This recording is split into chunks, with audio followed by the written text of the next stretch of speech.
semua keadaan jiwa kita, hati kita, perasaan-perasaan kita sudah lebih dulu bahkan pernah dirasakan oleh Nabi Muhammad SAW. Kalau Anda pernah gelisah, Nabi dulu pernah gelisah. Kalau Anda bahagia, Nabi juga pernah bahagia. Kalau Anda merasakan kekhawatiran, Nabi dulu pernah khawatir. Dan miniatur kehidupan kita sudah dicontohkan dalam perjalanan kehidupan Nabi Muhammad SAW agar kita bisa belajar mengatasi problematika kehidupan. Allahu Akbar, kalau beliau tidak diutus oleh Allah, kita tidak tahu bagaimana cara menyelesaikan pemetaan kehidupan kita hingga dengan saat ini. Bahkan satu ketika pernah beliau kemudian dalam masa yang telah panjang berdakwah, qadarullah kemudian ada wahyu yang jeda datangnya tidak seperti biasanya. Biasanya datangnya cepat, berganti hari turun wahyu, ganti pekan turun wahyu. Ini beberapa masa wahyu belum turun. Ada hikmah di balik itu. Teman-teman sekalian, tiba-tiba beliau naik ke atas bukit, wahyu belum turun juga. Pulang ke rumah, belum turun juga. Sampai keadaan itu terlihat oleh kalangan kafir Quraisy dan mereka berkata, lihatlah Muhammad sudah gila. Dituduh gila. Jadi kalau Anda cuma dituduh dengan hal-hal yang ringan, dituduh soleh, kan? Dituduh kemudian orang yang berubah, dituduh semakin beriman dan sebagainya, barangkali itu lebih baik. Nabi dituduh gila, Anda bayangkan. Tuh Muhammad sudah gila. Muhammad sudah ditinggalkan oleh Tuhannya. Muhammad sudah kehilangan pegangannya. Muhammad sudah tidak punya orientasi. Orangnya sudah nggak jelas, bolak-balik tidak karuan. Naik ke atas bukit seakan-akan orang yang frustasi dan seterusnya. Tapi tahukah Anda apa yang terjadi? Setelah berbagai cacian, makian, tuduhan macam-macam diterima oleh Nabi SAW, lantas tibalah masanya Allah menurunkan satu surah, bahkan disandingkan dengan surah yang lainnya. Bersandinglah dua surah ini secara bersamaan turun, surah ke-93 dan surah ke-94-nya, terkait berkelindan memberikan satu harapan yang sangat panjang. Kata Allah, wadduha wal laili idza saja ma wadda'aka rabbuka wa ma qala walal akhiratu khairul laka minal ula walasawfa yu'tika rabbuka fatarda alam yajidka yatiman fa'awa wa wajadaka dhallan fahada wa wajadaka 'ailan fa'aghna fa ammal yatima fala taqhar wa ammas sa'ila fala tanhar wa amma bi ni'mati rabbika fahaddits. Ya Muhammad, saya bersumpah dengan waktu duha. Kalau kita baca dengan ilmu balaghahnya, itu bukan sekedar sumpah mengilustrasikan waktu duha. Karena di ilmu balaghah itu nanti ada 3 turunan ilmu. Ada disebut ilmu ma'ani, ilmu mencari kata-kata sehingga ungkapannya sesuai untuk disampaikan. Mana kata-kata yang tepat untuk disampaikan dalam konteks yang ingin dibicarakan. Itu ma'ani namanya. Kemudian setelahnya ada ilmu bayan. Bagaimana mengemas kosakata yang bagus ini sehingga bisa disampaikan dengan jelas. Orang tidak bingung menerimanya, paham maksudnya. Kemudian setelah itu kadang-kadang jelas kalimatnya, tapi kedengarannya tidak indah. Woi, rapatkan, woi, apa belum paham juga? Rapatkan saf. Memang jelas, tapi nggak ngenakin. Maka bagaimana caranya disampaikan dengan jelas, tapi hati kita terasa nyaman. Memuji terasanya nyaman diserahkan kepada Allah, tapi ada kebahagiaan. Disampaikan tidak terasa tergurui, diperintahkan serasanya diberikan jalan untuk mendapatkan kebaikan.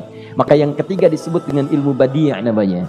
Ilmu menghiasi kalimat yang disampaikan sehingga terasa dengan nikmat. Turunannya nanti ada majaz namanya. Mengambil sebuah kalimatnya untuk diposisikan pada kalimat yang nyaman disebut dengan kinayah turunannya.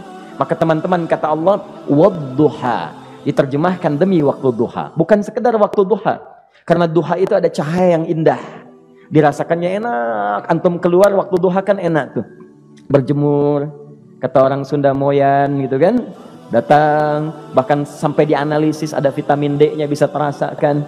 Ya, kemudian setelah itu ada kenikmatan enak suasananya. Seakan-akan dunia milik sendiri, yang lain numpang. Wah, nyaman keluar itu. Baik, jadi wadduha itu ingin bersumpah mengilustrasikan waktu kenyamanan yang pernah dilalui.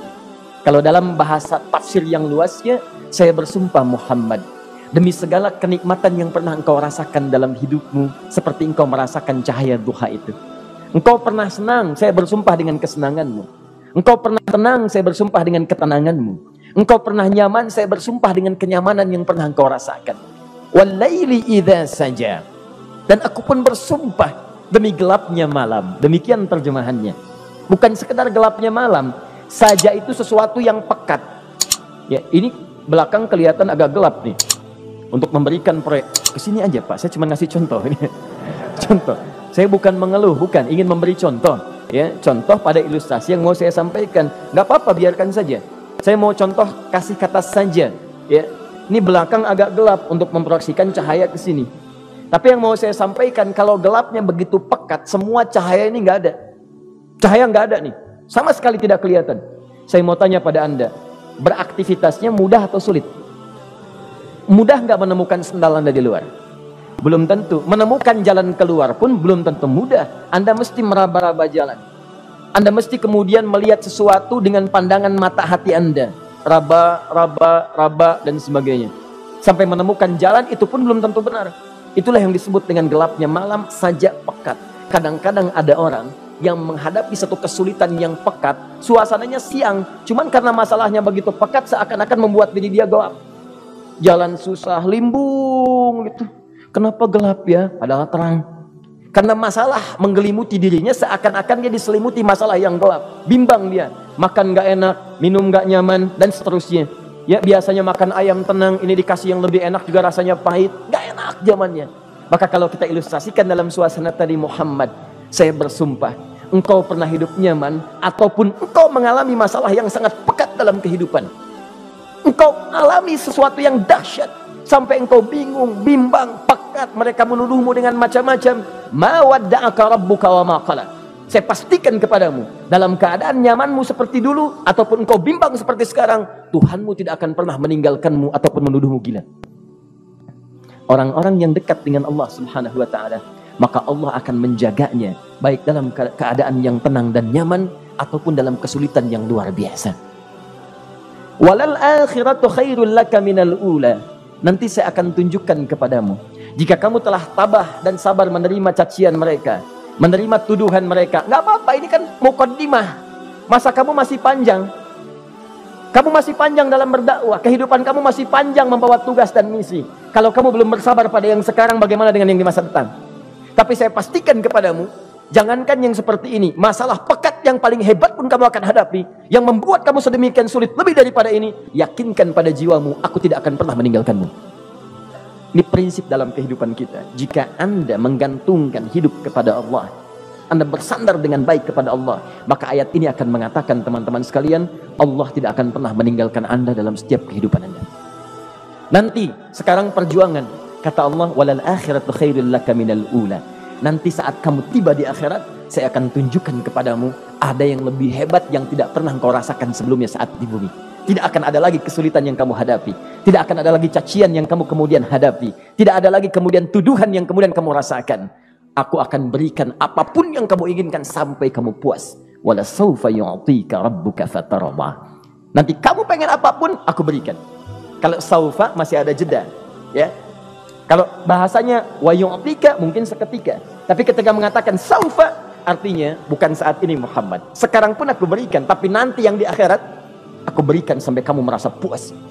Ayo minta apa saja. Hadir, hadir, hadir, hadir.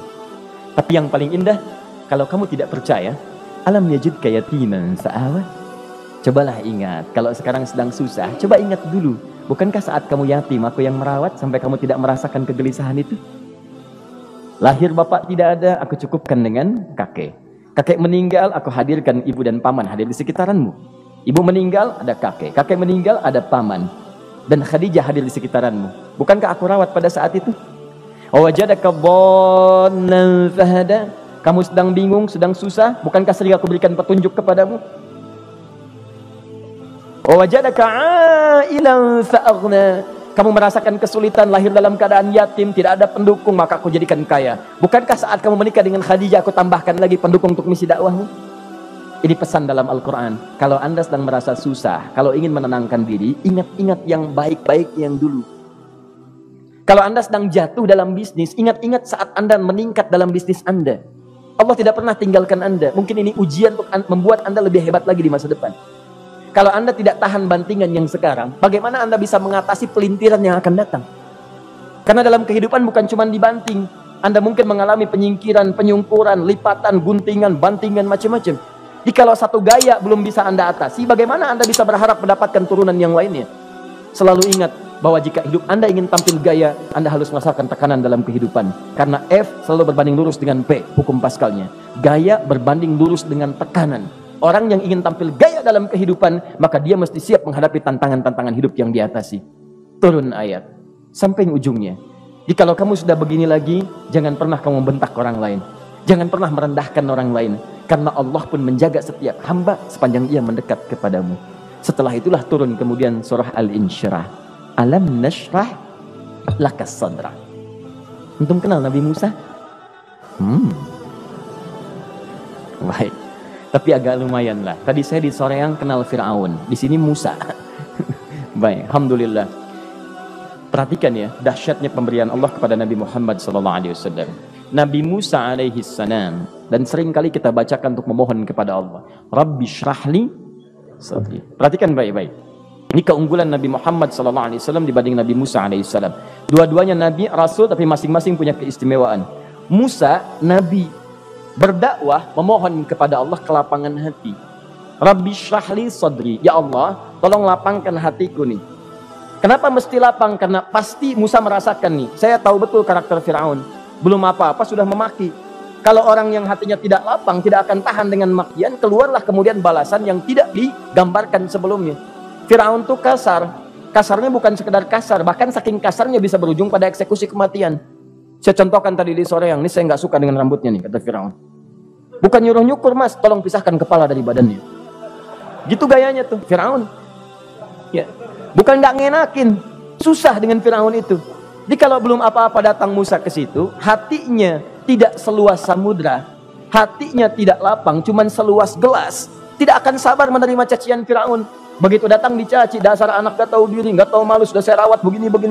Ya Allah, saya bosan dengarnya, matiin aja sekarang. Musa Nabi berdoa dikabulkan. Cuman kalau Fir'aun kemudian ajalnya misal wafat pada saat itu, tidak akan jadi contoh kepada kita untuk kekinian. Bagaimana orang yang bebal untuk bertobat kepada Allah Subhanahu wa ta'ala. Bagaimana penyimpangan dalam kedudukan. Bagaimana dia kemudian akrab dengan pengusaha yang gelap. Di pengusaha gelap berpartner dengan penguasa zalim. Sudah ada dari dulu. Pengusahanya disebut dengan Qarun. Kemudian mohon maaf, ya, yang pemimpinnya disebut dengan Fir'aun. Tokoh intelektualnya disebut dengan Haman. Makanya cerita ini komplit di Quran. Sudah ada. Di setiap persoalan dalam kehidupan masyarakat disebabkan tiga hal yang berkolaborasi. Kalau bukan penguasa zalim, berpartner dengan pengusaha gelap, ditopang oleh intelektual yang sembrono. Itu persoalan. Jadi kalau ada sekarang intelektual menyalahgunakan kepintarannya, dia terlambat, sudah ada Haman dulu. Dan gak usah bersaing, dia bisa bikin piramida, Anda belum tentu bisa membuatnya. Kalah Anda, masih kalah hebat. Ya, jadi kalau dititipkan sesuatu jangan disimpangkan. Yang ingin saya sampaikan, Musa mengatakan Rabbi syrahli sadri. Nabi berangkat berdoa dikabulkan oleh Allah. Nabi Muhammad belum minta turun ayat. Alam nashrah laka sadrak. Yang ini minta Rabbi syrahli sadri. Nabi Muhammad alam nashrah laka sadrak.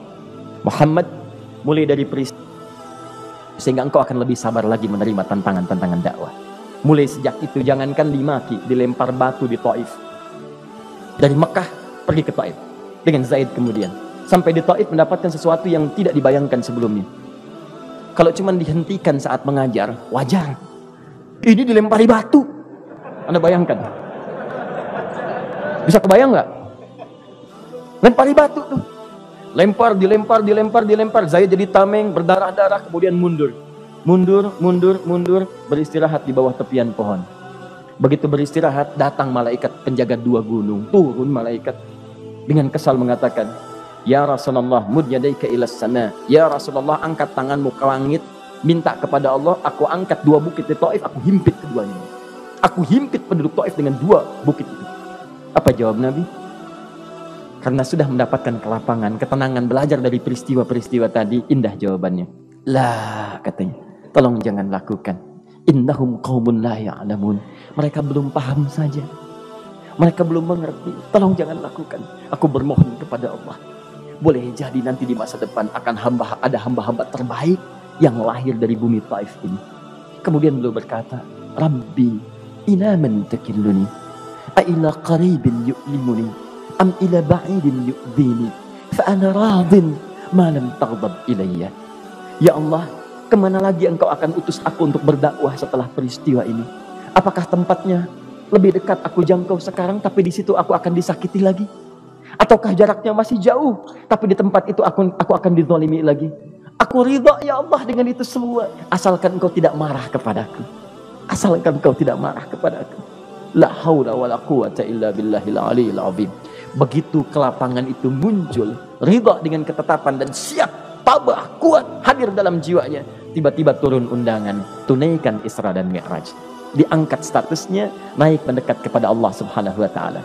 Dihilangkan bebannya, wa wada'na anka wizrak alladzi anqadha dhahrak. Itu hikmah, teman-teman. Barangkali kalau antum saat ini datang ke masjid ini untuk kajian, sedang bawa beban, ada kesulitan, penuh dengan macam-macam, barangkali dibacakan surat Ad-Duha tadi untuk memberikan harapan kepada Anda. Ini bukan PHP, karena ini bukan masalah urusan manusia. Ini adalah janji yang tidak akan pernah diingkari. Innallaha la yukhliful mi'ad. Kata Allah, Anda punya masalah, ingat suasana tenang pada masa lalu. Bukankah saya memberikan ketenangan kepadamu? Mendekat kepada saya, Anda bersabar, yakinkan bahwa ujian yang saya berikan saat ini sesungguhnya untuk membuat kamu lebih hebat di masa depan. Karena orang hebat tidak akan pernah sepi dari ujian untuk membuat dia lebih kuat menghadapi tantangan dalam kehidupan.